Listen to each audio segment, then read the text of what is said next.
Hello, Ryan here, and welcome to Star Citizen Sunday. This is a weekly show which covers all of the news from the week just past. Be sure to subscribe if you like what you see, and let's get on with it. This week, CIG acquire Turbulent. We hear that theatres of war will be coming sooner than we think, and we also learn about why Arena Commander is gonna be imperative to the future of Star Citizen and Squadron 42. So this week's Star Citizen Live was a pre-taped episode answering our questions about all things Arena Commander. Now, this was actually a very informative episode that has gotten me very excited for 320 and the Arena Commander updates, plus the future of the game as a whole, as Arena Commander and Star Marine will be a vital part in the balancing, tuning, basically getting everything from weapons, ships, armor, AI, and more to the place that CIG need it for getting Squadron 42 out of the door, and getting the persistent universe into a great, enjoyable state. Now, with that said, the first question was, is there any updates on private lobbies? And they say, yes, we are not just getting private lobbies in for us all to use and play with our friends, but we will actually be able to create custom matches. And this means that we can customize more aspects of the match that we set up, and with future updates, more and more customizable options will become available. Now, this is actually a huge addition, most importantly for orgs. Whenever I have arranged an org meet in the PU, it would often take a good long time. Even the first hour would be just getting everyone together, and if you crashed or suffered a 30k anytime throughout the play session, you would then have to wait for everyone to rejoin and get back together again. So it was a real pain in the ass and very difficult to get together and actually maximize the time that you have. So with custom matches in Arena Commander, now and in the future, we will be able to set up specific sessions for training or practicing very specific stuff without any issues, maximizing that available time that we have to play. So great news to see this coming back. Next question is, will orgs be able to arrange two opposing teams of predetermined members to play against one another without random players joining? And they say, yes, this will come with the custom matches, allowing for private matches of just friends, and you can swap people from one team to the next. You'll have a moderator to do that. So again, great news there. Next question, will there be a rank system so I don't have to play against better players? Now, I will say playing against better players will make you a better player, but they do say that right now they do have a ranking system, but it is not as simple as a single value, and these values can include regions, skill levels, and many more variables. And the leaderboards are being reworked with proper matchmaking, which is in the works right now, but coming later. But the competitive community, they say, is very passionate, and they want to hone in on all of this. The Squadron Battle Mode and Duel Mode will be primarily the competitive modes. Next question is, are there any new unlockables? And they say, yes, there will be more Spectrum badges to unlock, and options to buy certain ships, like completing Vanduul Swarm will grant you a badge and unlock the option to buy the glaive, and the same for Pirate Swarm, but you will unlock the Pirate, Cutlass, or Gladius. Now, they will continue to include new badges as time goes on, like for Tank Royale, that will have a badge when you get to the top of the leaderboard of a match, as well as Gun Rush. They also want to have unlockable paint jobs at some point, and they have had a brainstorming session for options on how to reward players, and right now they are just keeping it very simple, but there will be more challenges coming up and better rewards. They also want to provide a reason for us to play Arena Commander, and progression is one of those methods, giving these rewards to give players something to achieve. Now, they can provide things that connect Arena Commander to the PU, as Arena Commander is a game within the game, and the players could, you could be in your apartment, decide to jump into a sim pod and play Arena Commander, maybe unlocking a ship skin in Arena Commander that you can use on your ship in the PU. That would be kind of cool, showing that you have kicked ass in Arena Commander. And I certainly expect to see Arena Commander merch in the PU for players to wear and buy and show off. But it does feel encouraging to play Arena Commander, especially with your org mates or friends, when you can earn a badge. And I know that doesn't sound like a lot, but it's still a small progression system that seems to work for me. But I would love more. Now, next question is, will there be a spectator mode for streamers or casters to hold competitions? And they say yes, they really want a spectator mode. And for those that don't know, there are plans for players to use ships in the persistent universe which have cameras attached to allow them to broadcast over the networks in the PU as it's happening, or even following races as they'd race around a track. The Reliant Mako, for example, has a turret mode option that puts the operator into a camera view that will be used to film what is happening, and although that career and option is a little way off yet, for Arena Commander, they don't need to go that deep. It can just be a floating invisible camera, as we see in other games. But of course for the PU, they want it done in a more physical, realistic manner. So long story short, for Arena Commander, we will be able to just spectate and follow any angle, watching or broadcasting the action without getting in the way, which will be perfect. Next question, will we see medical gameplay in Star Marine? And they say yes, this is something they would like to get in, but they are bound to getting the medical gameplay in once Squadron 42 have it. So once it is in Squadron 42 and fleshed out in there, then it will come over to the game modes in Arena Commander and Star Marine that require that. So I guess this means that Squadron 42 will likely have a much deeper medical mechanic than what we have now in the PU, otherwise it would be already capable of going into Star Marine. So it should be interesting to see if that evolves, which, looking at the progress tracker, might not be too far off, as some of the work on this for Actor Status Tier 2 system was just finished off in June, so that is part of this whole medical system and expanding on that, so we'll see how that flows out. But they did say that the utility slot in Star Marine is now actually a utility slot and not just a place to hold a knife. So the multi-tool medguns will be available, but for Star Marine, the current medical system doesn't really work, as it is mostly fast-paced game modes. There is no down state, and it just doesn't really work in Star Marine because you can just respawn quickly. There's no detriment to dying and respawning.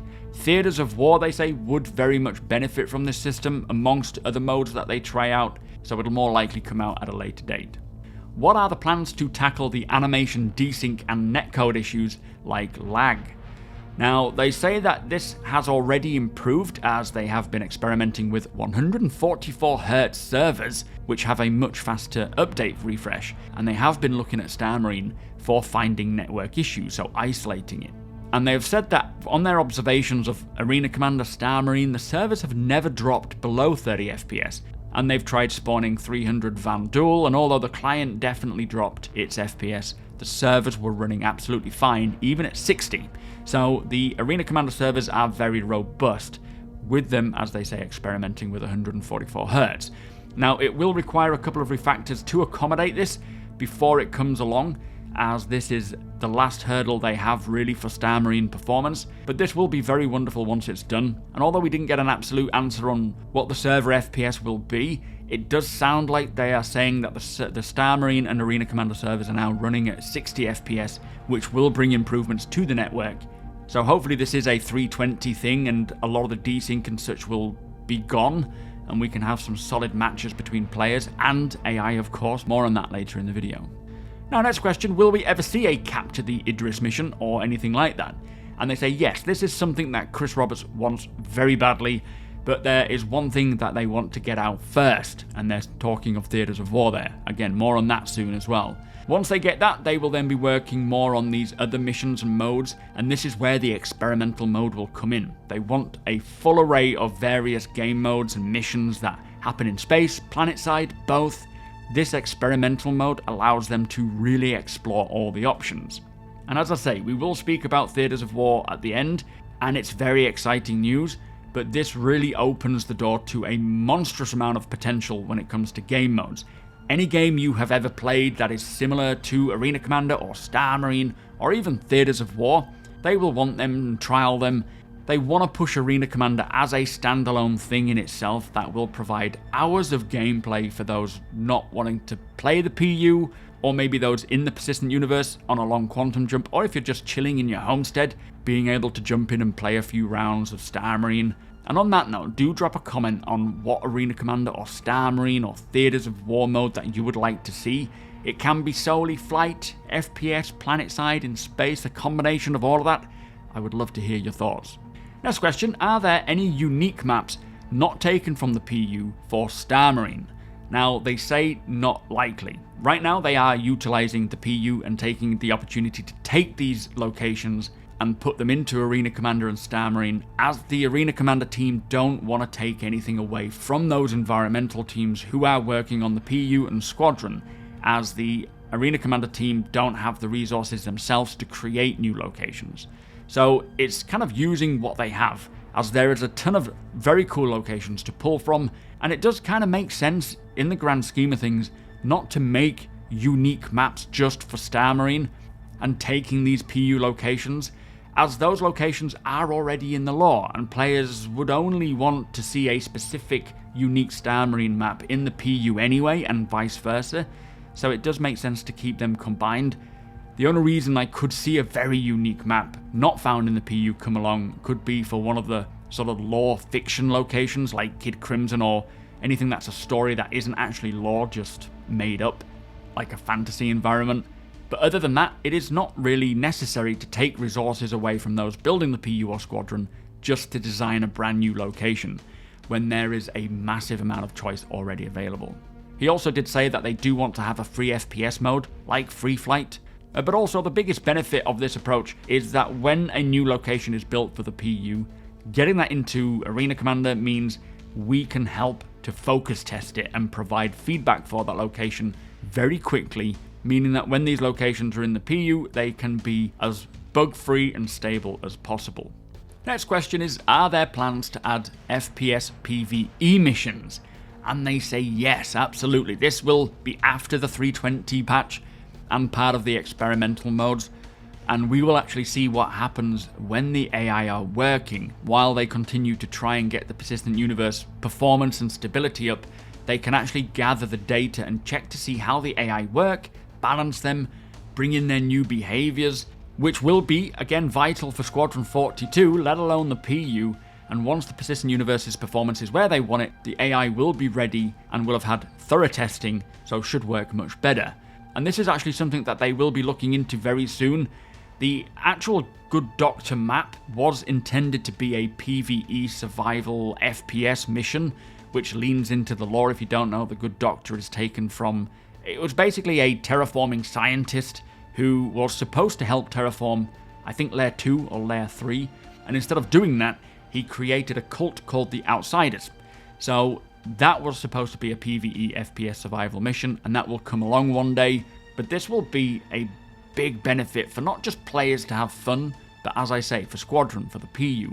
Having an environment for players to take on the AI will be great fun for practicing tactics, as the AI will actually work as intended because they're not hindered by the server frame rate dropping.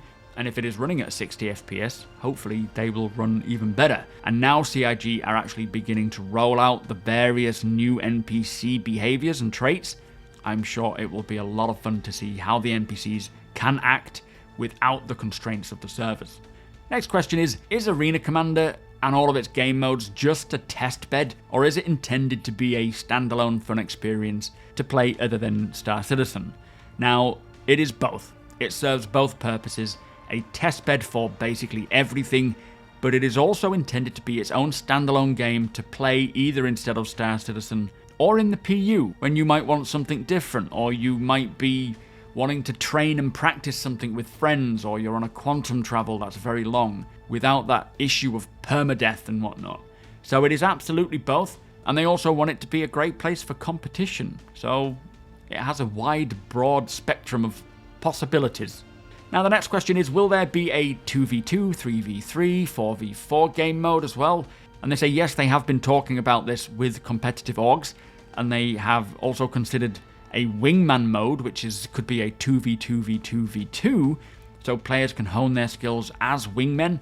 They will be exploring all of these types of game modes with this experimental mode, which again will act as an environment to really test out many different game modes. And what we like and play will stay and become its own mode, and what we don't like will be swapped out with something else. Now, someone did ask whether we will be able to access Arena Commander while we are in the PU, and for those that don't know, this has always been the intention. Way back when we just had the hangar module and Arena Commander, the way that we would access Arena Commander was to enter the hangar, sit in the sim pod, and then boot up the game from there. Now, these sim pods, if you haven't seen them, can be found at Microtech's flagship store on New Babbage, and are essentially glorified gaming machines, and the plan is to allow players to buy these machines, put them in any of your ships, your hangars, your apartments, the homes that you build, and when you feel like you want to jump in and play, Say you're on a long quantum travel somewhere, you can just enter and play for when you want, with the idea being that if you get attacked in the PU, you will then be notified and you can jump out and get back into the PU again. Obviously, this will require quite a bit of tech to make it possible, and it is a little way off due to certain tech requirements, but they do want to put sim pods back in the PU, with them saying that where the racing tracks are in the persistent universe, they would love for there to be a few sim pods around there so players who are waiting to race can jump in and get some practice. Now, this is something that I've been looking forward to for a while. It's a game within a game where you can test things, you can be in an environment where if you die, it doesn't matter. You can really hone all those skills. There is a lot of potential here. Again, it's a bit of a way off. There are more important things to think about, as accessing Arena Commander from the main screen is perfectly okay right now, but eventually this will be a great addition. Next question is, will player limits for matches increase? And they say for now the player limits are remaining the same. However, for experimental modes, they will explore increasing the player count for various game modes. And again, Theatres of War is where we will see larger player numbers for this FPS stuff. Next question, could dynamic events become their own game modes in Arena Commander? And they say they like the idea of this, and it is completely possible and makes a lot of sense. So maybe we will see these pop up in an experimental mode one day, and if people are playing it a lot, then we could see that become a permanent addition to Arena Commander. Now these larger scenarios would fall more under the Theatres of War umbrella, as that is what that mode is for, testing large-scale combined arms game modes. Theatres of War is just a somewhat working title for various large-scale game modes, like Crossroads of Crime, which is the one that the Evocati have tried. So we will certainly see all manner of different modes here. Next question is there a plan to add training modules for other gameplay other than combat? And they say yes, they would love to accommodate all areas of the game, like mining and salvaging, so players can just practice without worrying about going through the whole, hoops and whatnot in the PU. It won't have the progression like the persistent universe, but for non-combat roles, why not put them in? Let us try it out. Next question, will we be able to exit the gunner's seat in Arena Commander to go to a different turret? Now, I think for 320 and specific game modes you won't, you will be locked into the seat that you choose, but for free flight and in the future for other various modes, if it makes sense, we will be able to get out of the seat and move around the ship, especially when things like engineering and other multi-crew aspects come in. Next question, can we explore the New Horizon planet Green and land there? And they say yes you can, but there isn't really much reason to do so, but in the future they will like to bring in more reason for players to go down planetside, and especially with custom maps you could even set up events to do stuff in flight and planetside. Might be a long way off that one, definitely not for 320. Next question is, how is the Master Modes testing going? Now if you aren't aware, the Evocati have tested Master Modes in Arena Commander. This was one of the PTU patches that have kind of gone out recently. Now they say that this experimental mode is perfect for testing such a monumental feature, just to gather the essential feedback, as Master Modes is a full retuning of every ship, so it will take some time to get done as it changes pretty much everything. But these experimental modes are also a great place to fix up any bugs and highlight them immediately in an isolated environment so that they can get fixed before they come to the PU. So for those that don't know, Master Modes is not just the simple combat mode or navigation mode swapping. It is tuning all of the ships to align in their intended roles in regards to performance and handling and so on. So light fighters being quick and nimble. One light fighter like the Gladius might be quicker at rolling than say the Arrow, which is probably better with yawing. Interdictors have high acceleration and so on. So it is a very important system that is great to get tested now and going through the Arena Commander waves, and they will roll it out through Evocati, wave 1, 2, 3, and then obviously continue to balance it throughout the PU, but hopefully by that point it'll be very stable. Next question is about Tonk Royale. Will the environment be destructible, or will anything stop a Tonk? And they say right now they are working on a large refactor of their damage system, which is called Maelstrom, which we have heard about, and this is the new physical damage system that doesn't just apply to ships or items, but it will also apply to items in the environment. And they want to physicalize anything that they can, so if it makes sense that it will be crumpled by a tank, then it will be crumpled by a tank. Second to last question is, what experimental mode do you want to see most? And they say more out-of-the-box ideas like asymmetrical game modes, like a 1 versus 50, an infection mode for example, or maybe a Goliath mode where it's 1v4, v6. That would be pretty cool. I like the sound of that. And then finally, they addressed Theatres of War and what the plans are for this. So what they plan to do is get Theatres of War and this Crossroads of Crime game mode into the experimental mode as soon as possible.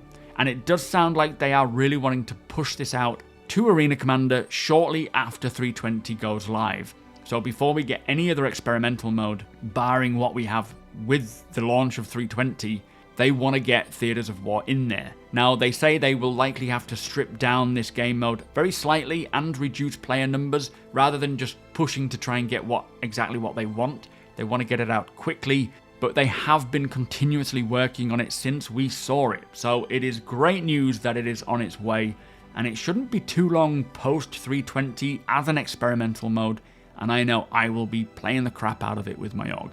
Anyway, that was a long and very interesting episode that has gotten me very excited and hyped for 320 and Arena Commander. And it will be great to have something else to play than the PU, say for example when the persistent universe is not in a great state, or even just for jumping in with org mates and really practicing and having fun. But aside from that, Arena Commander is a vital aspect to getting both the persistent universe and Squadron 42 done and in a much better state. That was a great episode, which took a long time to get through, but let us move on. So also this week, the narrative team answered our questions in a new Lawmakers community questions post, which included learning about the verse's invasive species, what a storm wall tastes like, and who are the citizens of Pyro. The Squadron 42 monthly report was posted to the Spectrum, but I have already covered this in a dedicated video that I have linked below. Same goes for the roadmap update, which practically committed almost all of the 320 features, plus it included a couple of new ones. Again, I will link my video covering all of the details in the description below. And finally, after a decade of working together, our friends at Turbulent in Montreal have officially joined forces with CIG, which now makes them a part of the CIG group of companies, which also means the headcount of CIG employees is now over 1,100. Making it one of the largest independent game developers in the world. And as they put it, they have never felt better equipped to realise the unprecedented ambition of Squadron 42 and Star Citizen. And I say here as Turbulent have proven themselves from the offset to be a vital asset in the development of Star Citizen, and continue to do so in great scale, with them now building out more development teams to help with all aspects of Star Citizen and Squadron. And it is an absolute pleasure to have them on our side. So that brings us to the end of the show. If you do enjoy my content, please consider subscribing and hitting that like button. Also, I am able to do this thanks to my very generous patrons and channel members. If you appreciate what I do and would like to help make it even better from as little as $1 a month, all of the links are provided below.